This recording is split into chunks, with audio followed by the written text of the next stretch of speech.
ladies and gentlemen, and fellow ham and eggers. I am Ronald Ray, your boy with a cornbread accent. Welcome you to this week's episode of WWE Monday Night Raw Recap.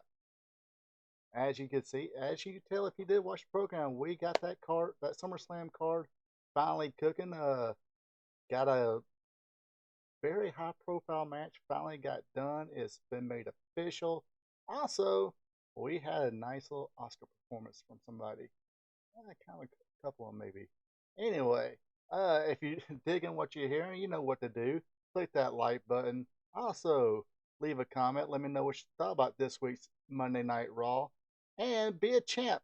And click on that subscribe button. Without further ado, let's let her rip. Like I said, the SummerSlam Premium Live event is starting to cook.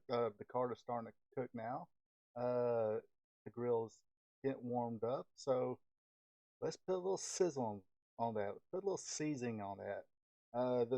This week's Raw started off with Gunther coming to the ring, acting like he was going to apologize about what he said about Damian Priest.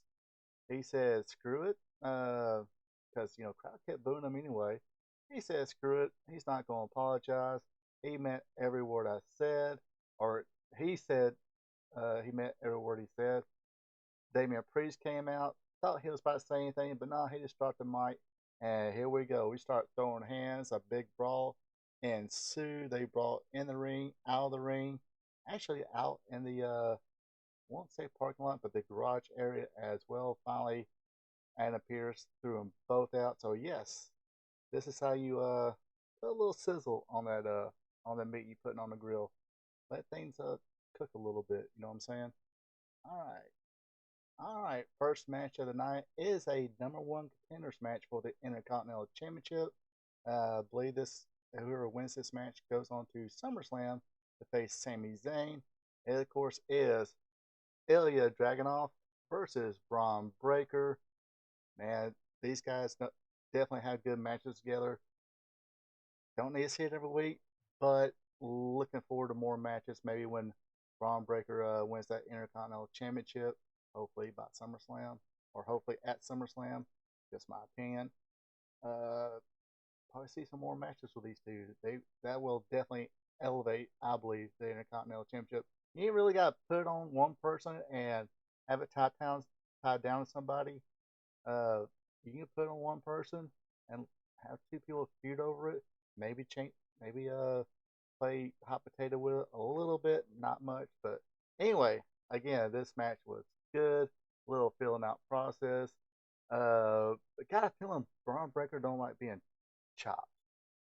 Can't say that I blame him. Anyway, he would definitely get the advantage after dropping Ilya on the Riz first on the corner post. He would work on the Riz quite a bit. Then Ilya made a comeback. Then Breaker came back again with a Frankensteiner. Oh my gosh. Here we go. I haven't made fun of Michael Cole, but I guess he misses me making fun of him. So let me make fun of him. Hey, Michael Cole, the Frankensteiner's been out since the 90s. Actually, Braun Breaker's uncle, Scott Steiner, gave it the phrase the Frankensteiner because he kept using it. The movie's been out longer than that because it was basically a reverse victory roll. That's why hers was called at one time. The Ricky Morton interview, he mentioned that. That's what it was called. Then Scott Steiner started using it.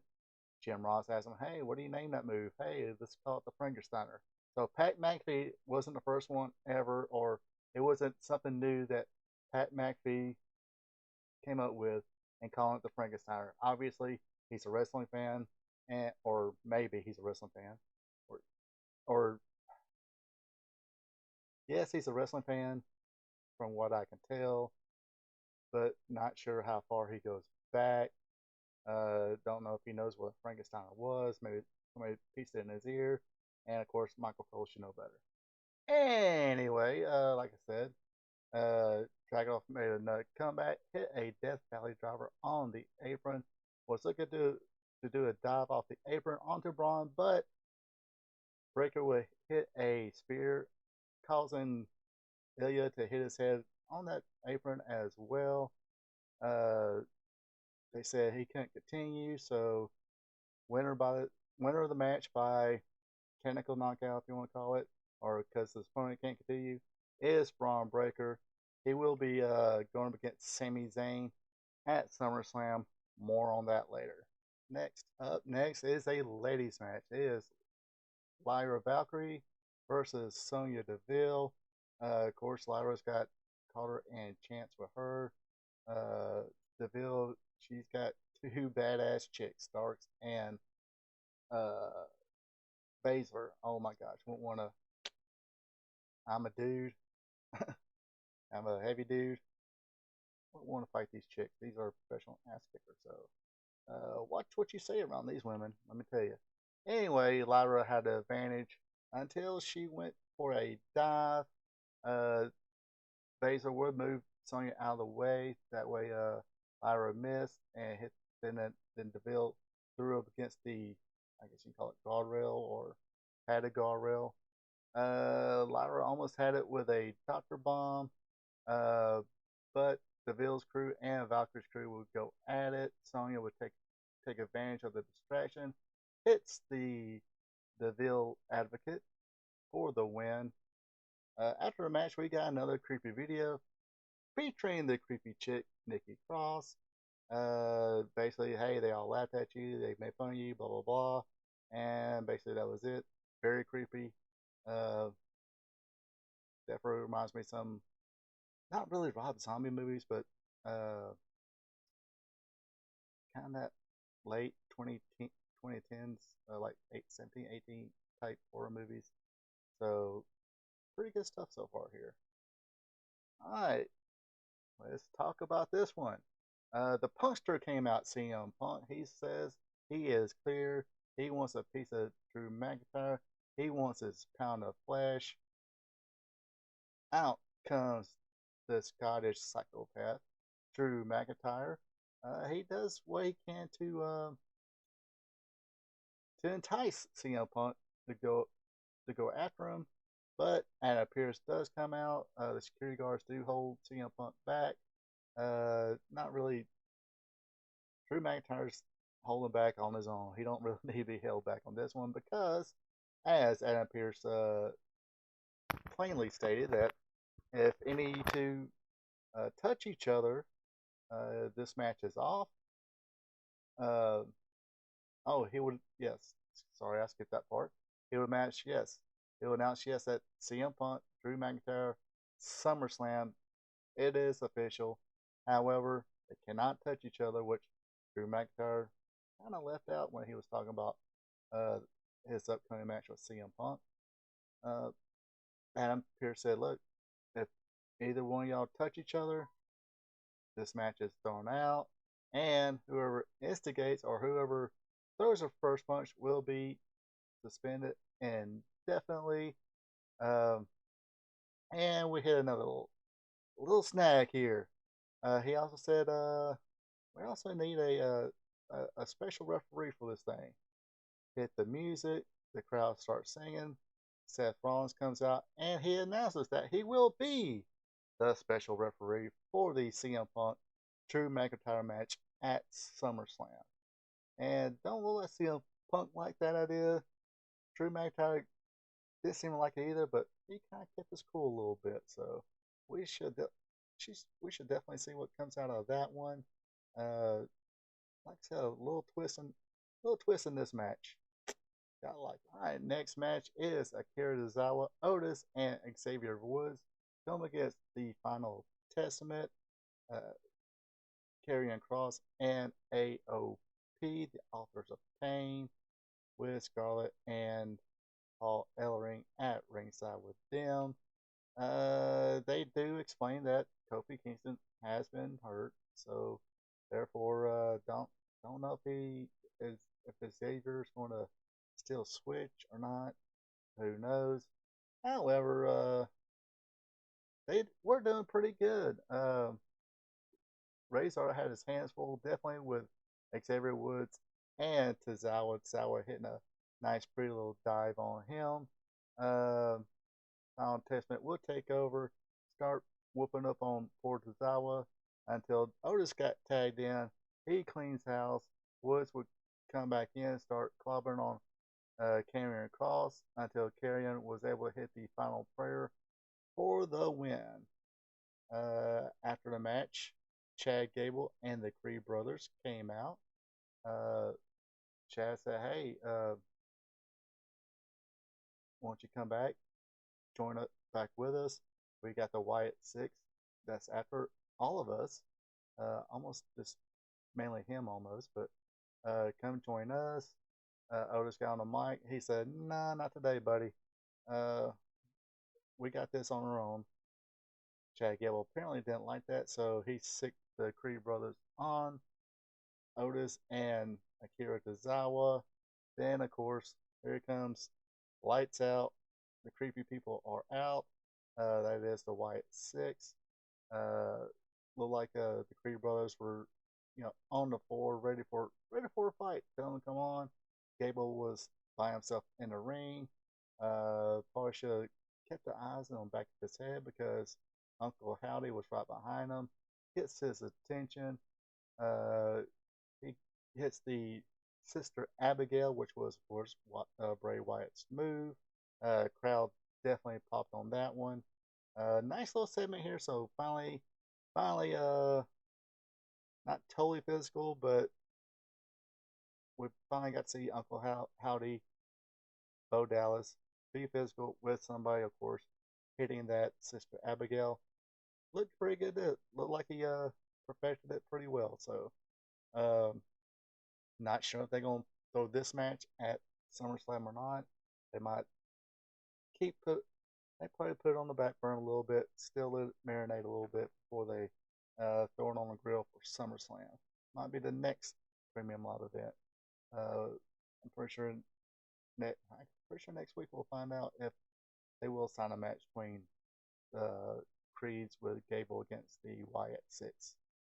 Alright, it was supposed to be Bronson Reed versus Pete Dunne, but Sheamus like, nah, I feel like fighting somebody, so and whenever Sheamus is in the arena, it is fight night. So he hits Doom with a knee strike before the match starts. A knee for Bronson as well. 10 beats of the Bowery for Pete Dunne, or excuse me, Pete Dunne. Pete would escape before getting hit with a brogue kick, but for Bronson Reed, he didn't have much luck. He tasted the big boot of Sheamus. Sheamus later on would say, "Hey, we got a problem here. We should do this like fellas. Go to a bar, drink a pint or two, and discuss this like real fellas." But apparently, you want to fight, so looks like a banga will be on the menu for uh, Pete Dunne and Sheamus, and probably Bronson Reed might be thrown in there some reason somehow. Who knows? But we shall see on that one. So earlier in the night, they talked Dominique and say, "Hey, let's find Jey Uso for talking to your woman." So they went around the arena, of course, and it was Finn with Dominique, JD, and Carlito on another way. Finally, uh, Balor and Dominique split up. Of course, you know what's going to happen. Backstage, all alone, it is Dominique does find Liv Morgan. They chit chat. Of course, she leaves, and Finn Balor said, "What's up?" Of course, when they go back to the clubhouse, it is mentioned that Liv Morgan and Dominique talk alone out backstage. Of course, this pissed Rhea Ripley off. So let's go to the ring. So Rhea Ripley was basically shoving Dominique to the ring. Rhea would tell Liv, "Hey, if she wants him, come and get him." So she appears, of course, not at the ring, out in the crowd. Uh, she pretty much says, "Look, she has feelings for Dom, and I'm pretty sure Dom has feelings for her too." She also says, "Guys as hot and whatever like Dominant Mysterio, don't go for women who look like Rhea Ripley. They go for women who look like, of course, Liv Morgan. Um, Finally, Rhea's had enough. She was going to go after him, but Dominic pulled her back, and Dominic finally says, "Look, Liv, I hate you. I don't want nothing to do with you." Blah blah blah. And here we go, Oscar moment for Liv Morgan. She starts crying. I almost felt sorry for the poor girl being shot down like that in front of millions of people. But nice little, like I said, Oscar moment cry, and the camera panned back to her as she was walking back through the corridor there, and um, still moping. But this made mommy happy. Uh, Dominique Mysterio got a nice whisper in the ear and licked in the face by Rhea Ripley. Uh, Apparently, Buddy Matthews had a funny response to that, but yeah, well, I just read the article. Sorry, I should have showed it here, but just had read the article and or just seen the headlines really. So maybe I'll put that in the live stream come Thursday night. All right, we got the ladies again. This match was Zelina Vega versus Zoe Stark. Like I said, become a fan of Zoe Stark by herself, but her in a tag team with Shayna Baszler just um, icing on cake. Very good tag team, in my opinion. Since they had tag up, I just felt the need to say that. Anyway, uh, Zelina gave it all she had. She had a little bit of advantage until Stark hot shot her arm on the ropes. Continued to punish the arm. Beautiful springboard drop kick. They're definitely putting that over more than I am, but as they should. Big melee came when Caden Carter and Katana Chance with Lyra Valkyrie came out to help out um, because Deville and Baszler would get involved. This distraction leads to Zelina picking up I consider this an upset win here. So, like I said, they kind of put in a little storyline here. Not bad. Them three pretty much gets everybody. So I can dig it. Can y'all dig it? Let me know in the comments. All right, time for your main event of the night. This match was uh, put together after JD McDonough and Carlito attacked Jey Uso in the back. Sami Zayn, of course, there to help. So it is Jey Uso and Sami Zayn going against Finn Balor and JD McDonough, who just so happens to be your WWE World Tag Team Champions. Some back and forth action. Uh, we see Zayn tag in, uh, get his offense in. Uh, then they put the heat on uh, Sami Zayn after Carlito interferes. Of course, anytime you got the Judgment Day, they're going to stick. The other members going to stick their nose in somehow. Uso would get the hot tag. They would hit the day one. Uh, Judgment Day get the advantage back. Uh, Balor hits the coup de grace with a moonsault from JD McDonough, but Sami Zayn made the save. Uh, Balor runs into a super kick on Jey Uso, who knocks down Dominic Mysterio and Carlito off the apron. Um, Oops, that was before that. My bad. Anyway, um, Uso hits the Uso splash for the pin. After the match, we seen an appearance from Braun Breaker. He hits a ring and lays out Zayn with a spear again. Like I said, I don't like the idea of him using spear, but it does make sense for, um, especially if they don't capitalize on how fast he hits the ropes and everything else, and how fast he runs. Period. So it kind of makes sense. Anyway, thought it was a decent Raw. Good little build up to uh, SummerSlam. premium live event that's going to be happening in a couple of weeks here. Uh, but yeah, I thought it was pretty good. Definitely interested in seeing what happens in the CM Punk Drew McIntyre match, especially with Seth Rollins being a special referee. Definitely gonna love seeing the throwdown between Damian Priest and Gunther. And like I said, hopefully Braun Breaker does bring that Intercontinental Championship home with him and defeats Sami Zayn. Anyway, let's see. Let me do some plugs here.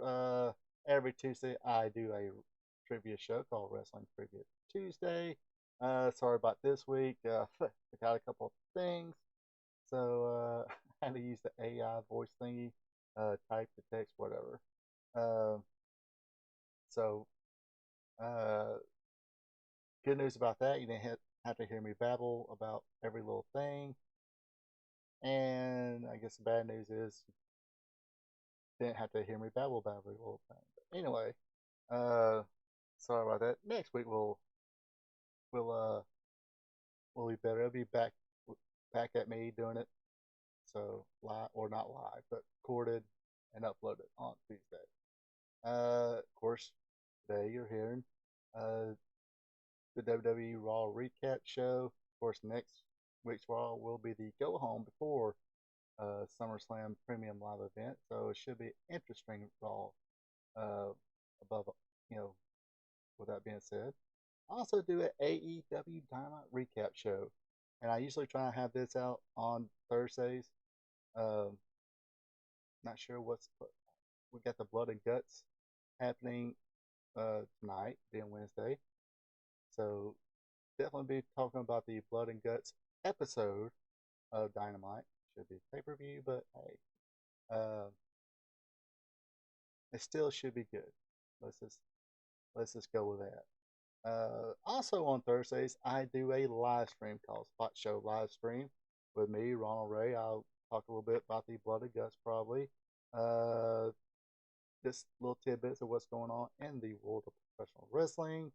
Um, and that starts at 8 p.m. Eastern, 7 p.m. Central, 6 p.m. Mountain, 5 p.m. Pacific, 9 a.m. Friday morning in Japan, and 5 a 9 a.m. Friday morning. Did I keep screwing that all up? 9 a.m. Friday in Japan, 5 a.m. Friday in India. Like I said, a few things to talk about tomorrow night on the Spot Show. Yes, join me live, join me in the chat. Should be fun. If you don't dig today's wrestling, that's okay. I got a show for you. I do another live stream on Friday nights called Wrestling Gold Friday Night. Yes, as you can tell, I'm in my home studio or home studio, if you want to call it that. Not in a hotel room, so I don't have to travel back home on Friday. So this Friday, it will be starting at 8 p.m. Eastern, 7 p.m. Central, 6 p.m. Mountain, 5 p.m. Pacific, 9 a.m. Saturday morning in Japan, and 5 a.m. Saturday morning in India. Not sure what the watch along is going to be, but going to do the usual stuff. Talk about the this day in wrestling history, and should be a cool watch along. Have to figure out what to uh what to include there. If you made this far in the video, uh, and you watch Wrestling Go Friday Night, let me know. What would you like to try to watch here? Might do some Georgia Champ. I've never done any Georgia Championship wrestling. I think the only one I did was Southern Championship Wrestling from Georgia. So since I'm doing the whole, watch along, click, when I say the countdown, click, whatever, uh, might do some Georgia Championship Wrestling, but maybe just an hour of it because those shows usually are 2 hours. Uh, Usually I try to keep the shows I do show 45 minutes to an hour. So, uh, but yeah, until next week though, appreciate everybody watching. Tune in next week. Tune in to any of my little shows here, especially the live streams. Uh, definitely go. If you think I go on a tangent here, sometimes I go on a tangent there. So, should be interesting. Check it out. Until then, you folks have a good one and take it easy. Hey there, thank you for checking this out. If you enjoyed it, share with friends, drop a like button, leave a comment. Also, be a champ and hit that subscribe button. You can also check me out on social media, Facebook at Ronald Ray, on X or Twitter is RPATRPTV46. Until next time. So long from the peach state of Georgia.